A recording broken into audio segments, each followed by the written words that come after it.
ਲੁਧਿਆਣਾ ਵਿੱਚ ਅੱਜ ਬੈਂਕੁਏਟ ਅਤੇ ਰੈਸਟੋਰੈਂਟ ਐਸੋਸੀਏਸ਼ਨ ਵੱਲੋਂ ਡਿਪਟੀ ਕਮਿਸ਼ਨਰ ਲੁਧਿਆਣਾ ਨੂੰ ਇੱਕ ਮੈਮੋਰੰਡਮ ਦਿੱਤਾ ਗਿਆ। ਉਹਨਾਂ ਨੇ ਕਿਹਾ ਕਿ ਨਾਈਟ ਕਰਫਿਊ ਦੇ ਕਾਰਨ ਉਹਨਾਂ ਦਾ ਇੱਕ ਵੱਡਾ ਨੁਕਸਾਨ ਹੋ ਰਿਹਾ ਹੈ। ਉਹਨਾਂ ਨੇ ਕਿਹਾ ਕਿ ਰਾਤ ਦੇ 11 ਵਜੇ ਤੱਕ ਦੀ ਛੂਟ ਦਿੱਤੀ ਜਾਵੇ ਤਾਂ ਜੋ ਉਹਨਾਂ ਦਾ ਵਪਾਰ ਦਾ ਨੁਕਸਾਨ ਨਾ ਹੋ ਸਕੇ। ਉਹਨਾਂ ਨੇ ਕਿਹਾ ਕਿ ਉਹ ਇੱਕ ਵਾਰੀ ਪਹਿਲਾਂ ਵੀ ਨੁਕਸਾਨ ਝੱਲ ਚੁੱਕੇ ਹਨ ਅਤੇ ਸਰਕਾਰ ਦੇ ਇਸ ਫੈਸਲੇ ਦੇ ਕਾਰਨ ਉਹਨਾਂ ਦਾ ਵਪਾਰ ਕਾਫੀ ਪ੍ਰਭਾਵਿਤ ਹੋ ਰਿਹਾ ਹੈ। ਉਹਨਾਂ ਨੇ ਕਿਹਾ ਕਿ ਉਹ ਹਰ ਤਰ੍ਹਾਂ ਸਰਕਾਰ ਦੇ ਨਾਲ ਹਨ ਅਤੇ ਸਰਕਾਰ ਨੂੰ ਪੂਰਨ ਸਹਿਯੋਗ ਦਿੰਦੇ ਹਨ ਅਤੇ ਆਪਣੇ ਰੈਸਟੋਰੈਂਟ ਵੀ ਸਰਕਾਰੀ ਹਦਾਇਤਾਂ ਦੇ ਅਨੁਸਾਰ 9 ਵਜੇ ਤੋਂ ਪਹਿਲਾਂ ਬੰਦ ਕਰ ਦਿੰਦੇ ਹਨ। ਉਹਨਾਂ ਨੇ ਪੋਲੀਟੀਕਲ ਰੈਲੀਆਂ ਨੂੰ ਲੈ ਕੇ ਵੀ ਸਰਕਾਰ ਉੱਪਰ ਨਿਸ਼ਾਨਾ ਸਾਧਿਆ ਤੇ ਕਿਹਾ ਕਿ ਸਰਕਾਰ ਨੇ ਕਈ ਰਾਜਨੀਤਿਕ ਰੈਲੀਆਂ ਕੀਤੀਆਂ ਹਨ। ਇਸ ਤੋਂ ਪਹਿਲਾਂ ਰੈਲੀਆਂ ਵਿੱਚ ਲੱਖਾਂ ਦੀ ਗਿਣਤੀ ਵਿੱਚ ਇਕੱਠ ਹੁੰਦਾ ਰਿਹਾ ਹੈ। ਉਹਨਾਂ ਨੇ ਕਿਹਾ ਕਿ 1 ਮਹੀਨੇ ਤੋਂ ਨਹੀਂ ਕਰਫਿਊ ਜਾਰੀ ਹੈ परंतु केस लगातार बढ़ रहे हैं अते उन्होंने कहा कि केवल सरकार उन्हां दे व्यापार नूं निशाना बना रही है। ओह अपील करते हैं कि रात दे 11 बजे तक दी छूट दी जाए। गल जी मेरा नाम करणबीर सिंह है जी ते मेरा करण चिकन कॉर्नर है ਤੇ ਸਰ ਅਸੀਂ ਇੱਥੇ ਬਹੁਤ ਤੰਗ ਹੋ ਕੇ ਬਹੁਤ ਦੁਖੀ ਹੋ ਕੇ ਹੁਣ ਅਸੀਂ ਇੱਥੇ ਡੀਸੀ ਸਾਹਿਬ ਕੋਲ ਆਪਦਾ ਮੈਮੋਰੈਂਡਮ ਦੇਣ ਆਏ ਆ ਕਿ ਆ ਜਿਹੜਾ ਨਾਈਟ ਕਰਫਿਊ ਲਗਾਇਆ ਜਾਂਦਾ 9 ਵਜੇ ਸਾਰੀਆਂ ਦੁਕਾਨਾਂ ਬੰਦ ਕਰ ਦਿੱਤੀਆਂ ਜਾਂਦੀਆਂ। ਪੁਲਿਸ ਆ ਕੇ ਉੱਥੇ ਸਾਰੇ ਕਸਟਮਰਸ ਨੂੰ ਭਜਾ ਦਿੰਦੀ ਹੈ। ਮੈਂ ਬਾਰ-ਬਾਰ ਕਹਿਣਾ ਚਾਹੁੰਦਾ ਸਰ ਕਿ ਹੱਥ ਜੋੜ ਕੇ ਤੁਹਾਨੂੰ ਰਿਕੁਐਸਟ ਹੈ, ਜੇ ਇਹੀ ਕੰਮ ਚੱਲਦਾ ਰਿਹਾ ਤੇ ਸਾਡੇ ਸਾਰਿਆਂ ਦੇ ਰੈਸਟੋਰੈਂਟ ਬੰਦ ਹੋ ਜਾਣਗੇ। ਸਾਡੇ ਜਿਹੜੇ EMPLOYEES ਨੇ ਸਾਨੂੰ ਉਹਨਾਂ ਨੂੰ ਲੇ ਆਫ ਕਰਨਾ ਪਏਗਾ, ਉਹਨਾਂ ਨੂੰ ਕੱਢਣਾ ਪਏਗਾ ਤੇ ਉਹ ਆਪਦੀ ਰੋਜ਼ੀ ਰੋਟੀ ਆਪਦੇ ਬੱਚਿਆਂ ਨੂੰ ਕਿੱਥੋਂ ਖਵਾਉਣਗੇ। ਇਹ ਸਾਡੀ ਇੰਡਸਟਰੀ ਦਾ ਬਹੁਤ ਮਾੜਾ ਹਾਲ ਹੋ ਚੁੱਕਿਆ ਹੈ ਤੇ ਤੁਹਾਨੂੰ ਹੱਥ जोड़ के रिक्वेस्ट करते हैं कि सिर्फ साडी इंडस्ट्री नूं होटल लाइन नूं बैंकुएट लाइन नूं ना तुसीं टारगेट करो ते सानूं थोड़ा जिहा रिलीफ दिओ। देखो साडे बिजली दे बिल भी उवें ही आ रहे ने, असीं टैक्स भी उन्ना ही दे रहे हैं, लेकिन साडा जिहड़ा पीक आवर हुंदा है, जिहड़ा मेन साडा काम करन दा टाइम हुंदा 9 वजे तो बाद दा उदों करफ्यू लगा दित्ता जांदा ਤੇ ਇਸ ਕਰਕੇ ਅਸੀਂ ਤੁਹਾਨੂੰ ਇਹ ਰਿਕੁਐਸਟ ਕਰਦੇ ਹਾਂ ਕਿ ਸਾਨੂੰ ਰਿਲੀਫ ਦਿਓ, ਇਹਦਾ ਕੋਈ ਹੋਰ ਹੱਲ ਕੱਢੋ। ਕਰੋਨਾ ਸਿਰਫ ਰੈਸਟੋਰੈਂਟਾਂ ਨੂੰ ਟਾਰਗੇਟ ਕਰਕੇ ਬੈਂਕੁਏਟ ਸਾਨੂੰ ਟਾਰਗੇਟ ਕਰਕੇ ਨਹੀਂ ਹਰਾਇਆ ਜਾ ਸਕਦਾ। तो यही तुहानूं रिक्वेस्ट है जी। अब बिल्कुल यही सही गल कह रहे हो जी तुसीं कि सिर्फ साडी ही लाइन नूं इस करके टारगेट किया जाता है। शायद इन्हां नूं ये लगता है कि रेस्टोरेंट में जाके रोटी खानी या बैंकुएट हॉल दे विच कोई फंक्शन करना शायद इन्हूं लग्जरी मनते हैं तो ये एक ईजी टारगेट बन जाता है कि ये लोगों को शो करने लई कि असीं जी करोना लई बहुत ज़्यादा सीरीयस हाँ, देखो असीं रेस्टोरेंट बंद कराते। लेकिन मैं बार बार कहना चाहना कि जे तुसीं साडे रेस्टोरेंट्स बंद कराओगे साडे नाल बहुत ज़्यादा EMPLOYEES ते वेंडर्स जुड़े हुए हैं। मेरा नाम गुरकरण सिंह है जी, मैं वाटरफ्रंट ग्रिल का ओनर हाँ ਤੇ ਅਸੀਂ ਸਾਰੇ ਅੱਜ ਰੈਸਟੋਰੈਂਟ ਵਾਲੇ ਈਵਨ ਬੈਂਕੁਏਟਸ ਵਾਲੇ ਇੱਥੇ ਇਕੱਠੇ ਹੋ ਕੇ ਡੀਸੀ ਆਫਿਸ ਪਹੁੰਚੇ ਆ ਲੁਧਿਆਣੇ ਆਪਣਾ ਮੰਗ ਪੱਤਰ ਦੇਣ ਵੀ ਕੱਲਾ ਸਾਡੀ ਇੰਡਸਟਰੀ ਨੂੰ ਮਾਰਿਆ ਜਾ ਰਿਹਾ ਸਰਕਾਰ ਵੱਲੋਂ। ਵੀ ਮੈਂ ਪੁੱਛਣਾ ਚਾਹੁੰਦਾ ਵੀ ਜਿਹੜੀ ਸਰਕਾਰ ਨੇ ਆਰਡਰ ਕੀਤੇ ਨੇ ਵੀ ਦਿਨੇ ਕੋਈ ਕਰੋਨਾ ਨਹੀਂ ਫੈਲਦਾ, ਕੱਲਾ ਰਾਤ ਨੂੰ 9 ਵਜੇ ਤੋਂ ਬਾਅਦ ਫੈਲਣਾ ਸ਼ੁਰੂ ਹੋ ਜਾਂਦਾ। ਸਾਡਾ ਪੀਕ ਆਵਰਸ ਦਾ ਟਾਈਮ ਹੈ ਉਹ, ਉਦੋਂ ਹੀ ਸਾਡਾ ਵਪਾਰ ਜ਼ਿਆਦਾ ਚੱਲਦਾ, ਲੋਕ ਆਉਂਦੇ ਨੇ ਸਾਡੇ ਕੋਲ ਤੇ ਐਦਾਂ ਕਰਕੇ ਸਾਡਾ ਇਹ ਹਾਲਾਤ ਬਹੁਤ ਬੁਰੇ ਹੋ ਚੁੱਕੇ ਨੇ। ਸਾਡਾ ਮੰਦੇ ਹਾਲਾਤ ਨੇ ਕੰਮਾਂ ਦੇ ਤੇ ਐਦਾਂ ਜੇ ਚੱਲਦਾ ਰਿਹਾ ਤੇ ਸਾਡੇ ਜਿਹੜੇ EMPLOYEES ਨੇ ਈਵਨ ਉਹ ਆਪਣੀ ਨੌਕਰੀ ਖੋ ਪੈਣਗੇ ਕਿਉਂਕਿ ਅਸੀਂ ਤਨਖਾਹਾਂ ਦੇਣ ਦੇ ਯੋਗ ਨਹੀਂ ਰਹਾਂਗੇ, ਸਾਡਾ ਕੰਮ ਨਹੀਂ ਚੱਲੇਗਾ।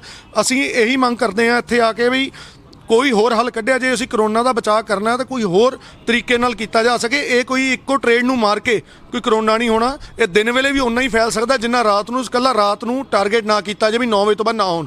ਕੱਲ ਸਿਰਫ ਆਰਡਰ ਹੋਇਆ ਸਰਕਾਰ ਦਾ ਵੀ ਪੋਲੀਟੀਕਲ ਰੈਲੀਆਂ ਬੰਦ ਨੇ, ਇਸ ਤੋਂ ਪਹਿਲੇ ਲੱਖਾਂ ਦਾ ਇਕੱਠ ਕਰਦੇ ਰਹੇ ਨੇ, ਉਦੋਂ ਕੋਈ ਕਰੋਨਾ ਨਹੀਂ ਫੈਲਿਆ, ਉਹ ਸਭ ਅਲਾਊ ਸੀਗਾ। ਸੋ ਇਹਦੇ ਵੱਲ ਵਿਚਾਰਨ ਦੀ ਲੋੜ ਹੈ। ਕੱਲਾ ਸਾਡੀ ਟ੍ਰੇਡ ਨੂੰ ਮਾਰਿਆ ਜਾ ਰਿਹਾ ਤੇ ਸਾਡੇ ਬਹੁਤ ਮੰਦੇ ਹਾਲਾਤ ਨੇ। ਦੇਖੋ ਜੀ ਕਿਹੜੇ ਦੁਕਾਨਾਂ ਖੁੱਲੀਆਂ ਹੋਈਆਂ, ਪਹਿਲੀ ਗੱਲ ਤਾਂ ਲਾਅ ਐਂਡ ਆਰਡਰ ਇੱਥੇ ਮੈਨੂੰ ਨਹੀਂ ਲੱਗਦਾ ਜੇ ਖੁੱਲੀਆਂ ਹੁੰਦੀਆਂ ਦੁਕਾਨਾਂ 9 ਵਜੇ ਤੋਂ ਬਾਅਦ ਤੇ ਅਸੀਂ ਲੋਕ ਇੱਥੇ ਨਾ ਆਉਂਦੇ। ਸਾਡੀ ਇਹ ਪੋਜੀਸ਼ਨ ਤਾਂ ਹੀ ਬਣੀ ਹੈ ਵੀ ਕਿਉਂਕਿ ਸਾਨੂੰ ਕੰਮ ਨਹੀਂ 9 ਵਜੇ ਜੇ ਆਰਡਰ ਹੈ ਤੇ ਉਸ ਤੋਂ ਬਾਅਦ ਪੁਲਿਸ ਪੂਰੀ ਸਟ੍ਰਿਕਟਲੀ ਇੰਪੋਜ਼ ਕਰਾ ਰਹੀ ਹੈ ਕਰਫਿਊ ਨੂੰ ਤੇ ਅਸੀਂ ਵੀ ਕਾਨੂੰਨ ਦੇ ਦਾਇਰੇ 'ਚ ਰਹਿਣ ਵਾਲੇ ਬੰਦੇ ਹਾਂ, ਅਸੀਂ ਵੀ ਉਹਨਾਂ ਦਾ ਲਾਅ ਨਹੀਂ ਤੋੜਦੇ, ਪਰ ਅਸੀਂ ਮਜਬੂਰਨ ਇੱਥੇ ਆਏ ਹਾਂ। ਜੇ ਖੁੱਲੀਆਂ ਹੁੰਦੀਆਂ 9 ਵਜੇ ਤੋਂ ਬਾਅਦ ਚੱਲਦੀਆਂ ਰਹਿੰਦੀਆਂ ਤੇ ਅਸੀਂ ਇੱਥੇ ਆਉਂਦੇ ਹੀ ਨਾ, ਫਿਰ ਤਾਂ ਚੱਲੀ ਜਾ ਰਿਹਾ ਸੀ ਕੰਮ। ਤੇ ਹੁਣ ਤੁਹਾਡੀ ਮੰਗਾਂ ਕੀ ਨੇ? ਸਾਡੀ ਮੰਗ ਹੈ ਜੀ ਵੀ ਇਹਦਾ ਜੇ ਕਰੋਨਾ ਰੋਕਣਾ ਹੈ ਤੇ ਹੋਰ ਕੋਈ ਹੱਲ ਕੱਢੋ ਤੇ ਇਕੱਲੇ ਹੀ ਸਾਡੀ ਟ੍ਰੇਡ ਨੂੰ ਮਾਰਨ ਲਈ 9 ਵਜੇ ਦਾ ਟਾਈਮ ਨਹੀਂ, ਇੱਕ ਵਾਰ ਰਾਤ ਨੂੰ ਖੋਲ੍ਹ ਦਿਓ, ਉਹਦੇ ਰਿਸਟ੍ਰਿਕਸ਼ਨਸ ਲਾ ਦਿਓ ਵੀ ਇੰਨੇ ਬੰਦੇ ਹੋ ਸਕਦੇ ਆ, ਇੰਨੇ ਨਹੀਂ। ਰਾਤ ਦਾ ਸਾਨੂੰ ਟਾਈਮਿੰਗ ਦੀ ਦਿੱਕਤ ਹੈ, ਸਾਨੂੰ ਲੋਕਾਂ ਦੀ ਦਿੱਕਤ ਨਹੀਂ ਹੈਗੀ ਵੀ ਲੋਕ ਆਉਣ ਨੂੰ ਤਿਆਰ ਨੇ ਬਾਹਰ, ਟਾਈਮਿੰਗ ਦੀ ਦਿੱਕਤ ਆ ਰਹੀ ਹੈ ਸਾਡੇ ਕੋਲ। ਜੇ ਸਿਟਿੰਗ ਹੈ ਉਹਨੂੰ 50% ਕਰ ਦਿਓ, ਉਹਨੂੰ ਕੋਈ ਹੋਰ ਹੱਲ ਕੱਢ ਦਿਓ, ਇਹ ਹੱਲ ਕਰ ਦਿਓ, ਪਰ ਇੱਦਾਂ ਨਾ ਕਰੋ ਜੋ ਤੁਸੀਂ 9 ਵਜੇ ਤੋਂ ਬਾਅਦ ਕਰਫਿਊ ਇੰਪੋਜ਼ ਕਰ ਰਹੇ ਹੋ। ਸਾਡੀ ਇਹ ਮੰਗ ਹੈ। ਅਸੀਂ ਚਾਹੁੰਦੇ ਹਾਂ ਜੀ ਇਹ ਜਿਹੜਾ ਰਾਤੀ 9 ਵਜੇ ਦਾ ਕਰਫਿਊ ਹੈਗਾ ਇਹਦੇ ਨਾਲ ਕਰੋਨਾ ਕੰਟਰੋਲ ਨਹੀਂ ਹੋ ਸਕਦਾ। ਕਰੋਨਾ ਕੰਟਰੋਲ ਕਰਨਾ ਤੇ ਇਹਦੀਆਂ ਕੋਈ ਨਵੀਆਂ SOPs ਆਉਣੀਆਂ ਚਾਹੀਦੀਆਂ, ਕੋਈ ਹੋਰ ਤਰੀਕੇ ਆਉਣੇ ਚਾਹੀਦੇ ਕਿਵੇਂ ਤੁਸੀਂ ਇਹਨੂੰ ਕੰਟਰੋਲ ਕਰ ਸਕਦੇ ਹੋ। ਹਰ ਇੰਡਸਟਰੀ ਦੇ ਵਿੱਚ ਕੰਮ ਚੱਲ ਰਹੇ ਨੇ, ਹਰ ਇੰਡਸਟਰੀ 'ਚ ਲੇਬਰ ਇਕੱਠੀ ਹੋ ਰਹੀ ਹੈ, ਬਾਜ਼ਾਰਾਂ 'ਚ ਰਸ਼ ਹੋ ਰਿਹਾ, ਉੱਥੇ SOPs ਨਹੀਂ ਫੋਲੋ ਹੋ ਰਹੀਆਂ। ਸਗੋਂ ਜਿਹੜਾ ਸਾਡੇ ਕੋਲ ਬੰਦਾ ਆ ਰਿਹਾ ਉਹ ਬਹੁਤ ਵੈਲ ਅਵੇਅਰ ਹੈਗਾ, ਉਹਨੂੰ ਪਤਾ ਉਹਨੇ ਆਪਣਾ ਟਾਈਮ ਕੱਢ ਕੇ ਆਉਣਾ ਤੇ ਉਹ ਸੋਸ਼ਲ ਡਿਸਟੈਂਸਿੰਗ ਵੀ ਸਾਡੇ ਰੈਸਟੋਰੈਂਟਾਂ 'ਚ ਮੇਨਟੇਨ ਉਹ ਕਰ ਸਕਦੇ ਆ ਤੇ ਉਹ ਮਾਸਕ ਵੀ ਯੂਜ਼ ਕਰ ਸਕਦੇ ਆ। ਖਾਲੀ ਟੇਬਲ 'ਤੇ ਬੈਠਣ ਟਾਈਮ ਅਸੀਂ ਉਹਨਾਂ ਨੂੰ ਕਹਿ ਸਕਦੇ ਹਾਂ ਅਸੀਂ ਮਾਸਕ ਉਤਾਰਨਾ ਹੈ, ਇਹ ਚੀਜ਼ਾਂ ਨੂੰ ਸਟ੍ਰਿਕਟਲੀ ਇੰਪਲਾਈ ਕਰਨ। ਨਾਈਟ ਕਰਫਿਊ ਲਗਾਉਣਾ ਕੋਈ ਹੱਲ ਨਹੀਂ ਹੈਗਾ ਇਸ ਚੀਜ਼ ਦਾ, ਉਹਦੇ ਨਾਲ ਕਰੋਨਾ ਕੰਟਰੋਲ ਨਹੀਂ ਹੋ ਸਕਦਾ ਹੈਗਾ। ਲੁਧਿਆਣਾ ਤੋਂ ਪ੍ਰਦੀਪ ਭੰਡਾਰੀ ਦੀ ਰਿਪੋਰਟ। ਮੌਜੂਦਾ ਹਾਲਾਤਾਂ ਤੇ ਨਜ਼ਰ ਮਾਰੀਏ ਤਾਂ ਇਨਸਾਨ ਤਰ੍ਹਾਂ ਦੀਆਂ ਬਿਮਾਰੀਆਂ ਨਾਲ ਜੂਝ ਰਿਹਾ ਹੈ। ਇਨਸਾਨ ਬਿਮਾਰੀਆਂ ਤੋਂ ਛੁਟਕਾਰਾ ਪਾਉਣ ਲਈ ਤਰ੍ਹਾਂ ਦੇ ਉਪਰਾਲੇ ਵੀ ਕਰਦਾ ਹੈ, ਔਰ ਜਿਵੇਂ ਤੁਹਾਡੇ ਦੁੱਖਾਂ ਨੂੰ ਮੱਦੇਨਜ਼ਰ ਰੱਖਦੇ ਹੋਏ ਇਸ ਤੋਂ ਪਹਿਲਾਂ ਫੀਰ ਲੀਫ ਆਇਲ ਤਿਆਰ ਕੀਤਾ ਗਿਆ, ਜਿਸ ਦੁਆਰਾ 125 ਬਿਮਾਰੀਆਂ ਦਾ ਇਲਾਜ ਕੀਤਾ ਗਿਆ, ਤੇ ਹੁਣ ਇੱਕ ਹੋਰ ਪ੍ਰੋਡਕਟ ਤੁਹਾਨੂੰ ਦੁੱਖਾਂ ਤੋਂ ਨਿਜਾਤ ਦਿਵਾਉਣ ਲਈ ਹਾਜ਼ਰ ਹੈ, ਫੀਰ ਲੀਫ ਪਾਵਰ, ਜਿਸ ਦੇ ਨਾਲ ਤਰ੍ਹਾਂ ਦੀਆਂ ਕਮਜ਼ੋਰੀਆਂ ਨੂੰ ਦੂਰ ਕੀਤਾ ਜਾ ਸਕਦਾ ਹੈ, ਜਿਵੇਂ ਮਰਦਾਨਾ ਕਮਜ਼ੋਰੀ, ਅੰਤੜੀਆਂ ਦੀ ਸੋਜਿਸ਼, ਪਿਸ਼ਾਬ ਵਿੱਚ ਜਲਣ, ਦਿਲ ਦੀ ਕਮਜ਼ੋਰੀ, ਖੂਨ ਦੀ ਕਮੀ ਅਤੇ ਦਿਮਾਗ ਨੂੰ ਤੇਜ਼ ਕਰਦਾ ਹੈ। ਅਲੱਗ-ਅਲੱਗ ਲੈਬੋਰਟਰੀਆਂ ਤੋਂ ਆਯੁਰਵੈਦਿਕ ਮਾਹਰਾਂ ਦੁਆਰਾ ਟੈਸਟ ਹੋ ਕੇ ਆਪ ਸਭ ਦੇ ਅਰੂਬਰੂ ਹੈ, ਔਰ ਜਿਸ ਦੇ ਵਿੱਚ ਕਈ ਤਰ੍ਹਾਂ ਦੀਆਂ ਆਯੁਰਵੈਦਿਕ ਜੜੀਆਂ ਬੂਟੀਆਂ ਅਤੇ ਕਈ ਤਰ੍ਹਾਂ ਦੇ ਪਸਮ ਮਿਲਾ ਕੇ ਤਿਆਰ ਕੀਤਾ ਗਿਆ ਹੈ। ਉਹ ਨੌਜਵਾਨਾਂ ਲਈ ਬੜਾ ਵਰਦਾਨ ਸਿੱਧ ਹੋ ਰਿਹਾ ਹੈ ਜੋ ਨੌਜਵਾਨ ਮਰਦਾਨਾ ਕਮਜ਼ੋਰੀ ਨਾਲ ਜੂਝ ਰਹੇ ਨੇ।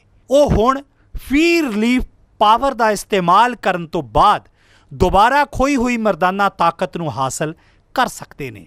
ਇਹ ਮੈਡੀਸਨ 100% ਆਯੁਰਵੈਦਿਕ ਹੈ, ਇਸ ਦਾ ਕੋਈ ਵੀ ਸਾਈਡ ਇਫੈਕਟ ਨਹੀਂ ਹੈ।